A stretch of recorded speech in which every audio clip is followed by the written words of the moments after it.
Welcome to the History of North America. I'm Mark Vinette. Let's continue learning more about this titan of history, Henry Hudson. In 1609, an English adventurer hired by the Dutch government led an expedition to find a path to Asia through North America. His expedition led to the European discovery of the Hudson River and the establishment of New Amsterdam, a colonial settlement that later became New York City. Henry Hudson was an English sea explorer and navigator during the early 17th century, best known for his explorations of present-day Canada and parts of the northeastern United States. In 1607-08, Hudson made 2 attempts on behalf of English merchants to find a rumored northeast passage to Cathay via a route above the Arctic Circle. In 1609, he landed in North America on behalf of the Dutch East India Company and explored the region around the modern New York metropolitan area. Looking for a northwest passage to Asia on his ship Half Moon, he sailed up the Hudson River, which was later named after him, and thereby laid the foundation for Dutch colonization of the region. His contributions to the exploration of that area were significant and lasting. His voyages helped to establish European contact with the native peoples and contributed to the development of trade and commerce. On his final expedition, while still searching for the Northwest Passage, Henry Hudson became the first European to see the Hudson Strait and the immense Hudson Bay in northern Canada. In 1611, after wintering on the shore of James Bay, Hudson wanted to press on to the west, but most of his crew mutinied. The mutineers cast Hudson, his son, and 7 others adrift in a small open boat, effectively marooning them in Hudson Bay. The castaways were given clothing, powder, and shot, some spikes, an iron pot, some food, and other miscellaneous items. What happened to the famed captain after his ship, the Discovery, lost sight of him? Was he murdered? Did he become part of an indigenous tribe? Was he held captive? Let's examine the possible fates of Henry Hudson. In 1611, the ship Discovery groaned back into the London harbor months after it had been presumed to be lost. Captain Henry Hudson and his 22-man crew had been gone more than a year, searching for the fabled Northwest Passage in Canada. Crowds gathered on the docks to meet them, but the joy of their return was short-lived. As the weary, half-starved sailors emerged from the ship, it became apparent that something was wrong. The captain and half the crew were missing. Soon conflicting stories emerged. Some of the surviving sailors said the crew had mutinied. Others said the captain had gone mad. Either way, those who sided with the captain didn't make it home. Several search parties set out over the next 2 years, combing the icy shores of what would later be called Hudson Bay.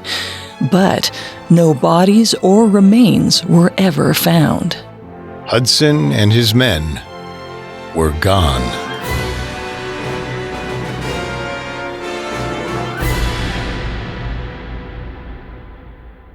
We will be looking into the disappearance of Henry Hudson, an extremely skilled 17th century explorer who disappeared during a trip to Canada to find the Northwest Passage. Along with Christopher Columbus, Henry Hudson is one of the best-known explorers in North American history.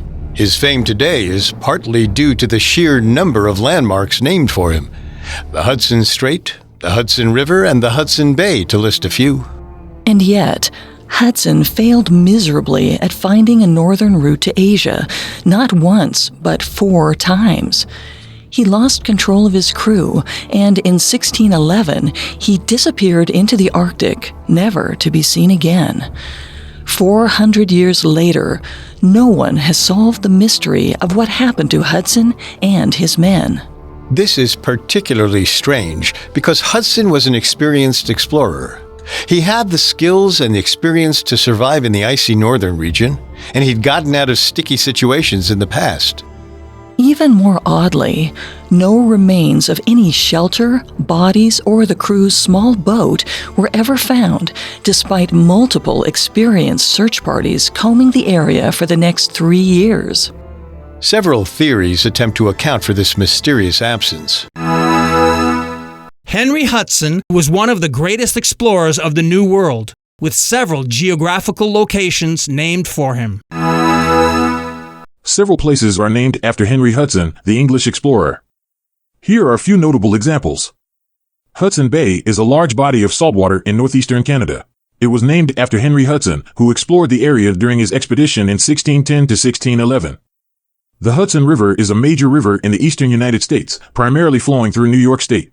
It was named after Henry Hudson, who sailed up the river in 1609 while searching for a northwest passage to Asia. Hudson Strait is a narrow waterway in northeastern Canada that connects the Atlantic Ocean to Hudson Bay. It was named after Henry Hudson, who sailed through the strait during his expedition in 1610 to 1611. Hudson County is a county in the state of New Jersey, United States. It is named after Henry Hudson in honor of his exploration of the Hudson River. Hudson is a city located in Columbia County, New York. It was named after Henry Hudson, who explored the region during his voyage up the Hudson River.